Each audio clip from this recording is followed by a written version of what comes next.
साथियों नमस्कार प्रणाम। आज की क्लास में पुनः आप सभी का स्वागत है। देखिए साथियों, सुबह मॉर्निंग शिफ्ट में मैंने 25 वन लाइनर क्वेश्चन बताए थे जो कि आगामी परीक्षा के लिए बहुत ज़्यादा इंपॉर्टेंट है।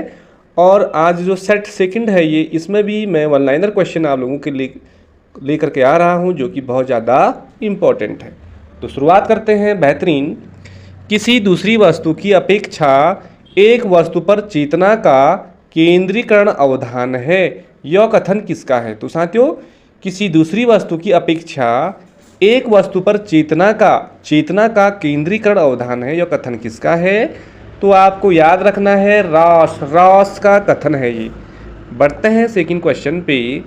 सेकंड क्वेश्चन है साथियों, संयुक्त राष्ट्र सुरक्षा परिषद में कितने स्थायी सदस्य हैं? तो संयुक्त राष्ट्र सुरक्षा परिषद में जो स्थायी सदस्य की बात कर रहा है तो उसमें 5 सदस्य हैं। बढ़ते हैं साथियों अगले प्रश्न पे।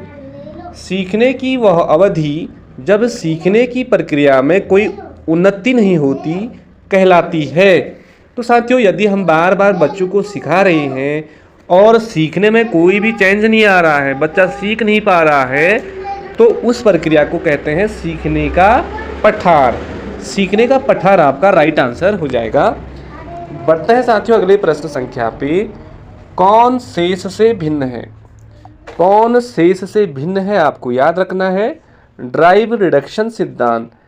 ड्राइव रिडक्शन सिद्धांत ये शेष से भिन्न है। आपको ऑप्शन नहीं दे रखे यहाँ पे, थोड़ी दिक्कत हो सकती है, लेकिन ड्राइव रिडक्शन सिद्धांत ये भिन्न है।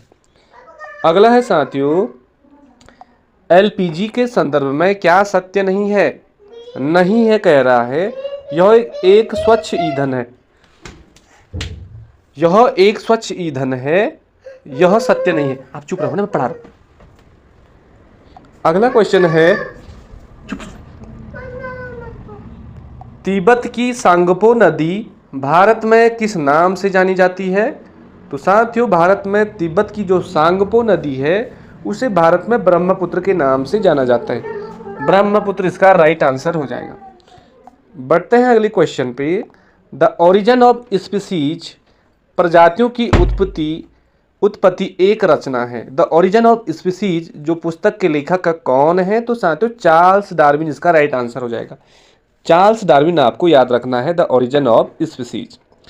नेक्स्ट क्वेश्चन है, घास भूमि क्षेत्र के पारितंत्र की खाद्य श्रृंखला में सबसे उच्च स्तर के उपभोक्ता होते हैं।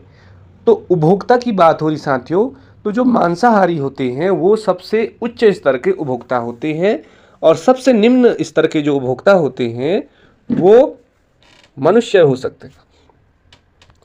अगला है, कौन सा अधिगम के पठार का कारण नहीं है? कौन सा अधिगम के पठार का कारण नहीं है? तो साथियों, विद्यालय का असहयोग। ये विद्यालय का जो असहयोग है वो अधिगम का पठार का कारण नहीं है। बढ़ते साथियों अगले क्वेश्चन पे। संविधान सभा ने राष्ट्रीय गान को कब अपनाया? तो देखिए, संविधान सभा ने राष्ट्रीय गान को 24 जनवरी 1950 को अपनाया। 26 जनवरी से 2 दिन पहले 24 जनवरी 1950 को संविधान सभा ने राष्ट्रीय गान को अपनाया। बढ़ते अगले क्वेश्चन पे। कौन सा जैवमंडल का अजैविक घटक नहीं है कह रहा है? अजैविक घटक। तो साथियों, इसमें से जो राइट हो जाएगा कवक। कवक जो होता है जैविक घटक के अंतर्गत आता है। कवक जैविक घटक के अंतर्गत आते हैं।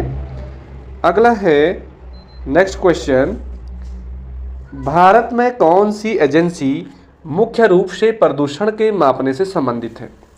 तो भारत की बात हो रही साथियों, प्रदूषण के मापने से संबंधित जो एजेंसी है वो कौन सी है?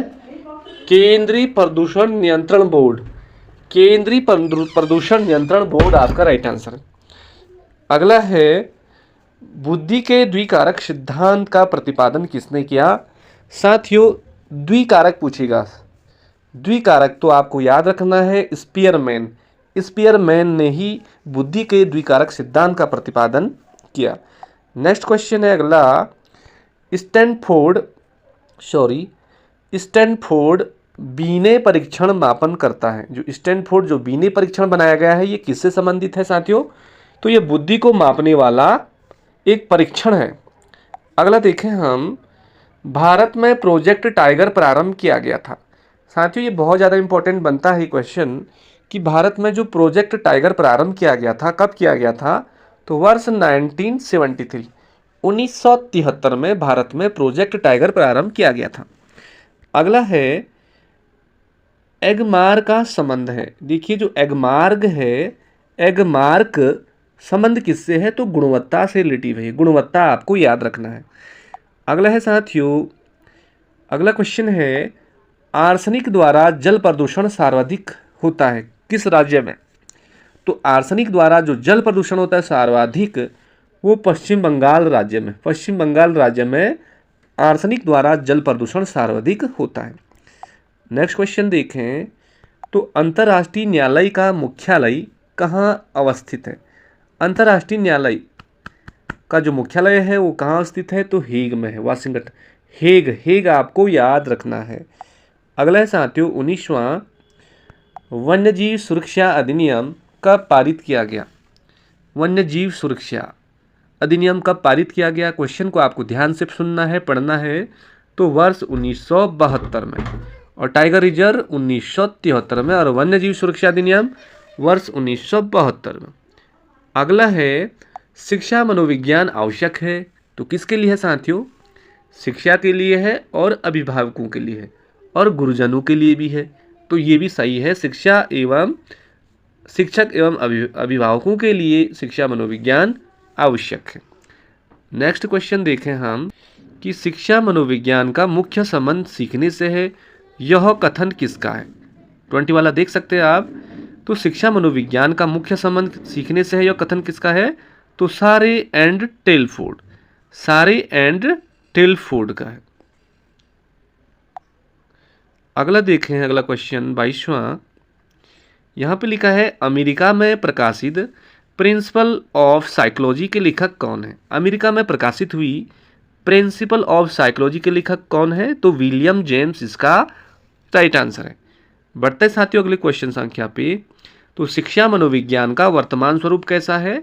तो व्यापक है। व्यापक आपका राइट आंसर हो जाएगा। अगला देखें हम नेक्स्ट क्वेश्चन, गिरिसन के अनुसार शिक्षा मनोविज्ञान का उद्देश्य कैसा है? गिरिसन के अनुसार शिक्षा मनोविज्ञान का उद्देश्य कैसा है? यह व्यवहार का ज्ञान है, व्यवहार का ज्ञान है। आज का आखिरी क्वेश्चन साथियों, कुप्पुस्वामी के अनुसार शिक्षा मनोविज्ञान के सिद्धांतों का सर्वोत्तम उपयोग होता है। तो कुप्पुस्वामी ने कहा कि शिक्षा मनोविज्ञान के सिद्धांतों का सर्वोत्तम प्रयोग होता है, किसमें होता है? तो उत्तम शिक्षा एवं उत्तम अधिगम में। उत्तम शिक्षा एवं उत्तम अधिगम में। तो साथियों ये थे 25 वन लाइनर क्वेश्चन, और सुबह भी पढ़ा हमने। तो हमारे पास 50 वन लाइनर क्वेश्चन हो गए हैं। कहीं ना कहीं वन लाइनर क्वेश्चन आपको भी आ रहे होंगे, जो बेहतरीन तैयारी कर रहे होंगे साथियों, उन लोगों के लिए बहुत ज़्यादा इंपॉर्टेंट है। और इसी तरह के क्वेश्चन पढ़ने के लिए आप लोग चैनल से ज़रूर जुड़िए, नोटिफिकेशन ऑन करें ताकि सबसे पहले आपको हमारी वीडियो पहुंचे और आपका समय भी बचे।